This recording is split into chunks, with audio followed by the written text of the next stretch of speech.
Barishal Sherebangla medical college হাসপাতালে স্বাস্থ্যসেবার মান বৃদ্ধি, অবকাঠামো উন্নয়ন, ডাক্তার সংকট নিরসন, অনিয়ম দুর্নীতি বন্ধ সহ ৩ দফা দাবিতে আজ তৃতীয় দিনের মতো ব্লকেট কর্মসূচি চলছে।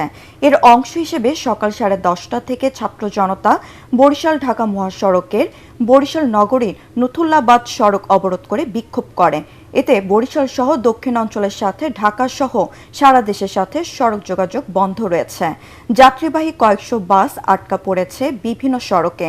আইন শৃঙ্খলা বাহিনী ছাত্র জনতাকে সড়ক থেকে সরিয়ে দেবার চেষ্টা করলে তাদের সাথে ধাক্কাধাক্কি হয়। পুলিশের বাধা উপেক্ষা করে সড়ক অবরোধ করে তারা।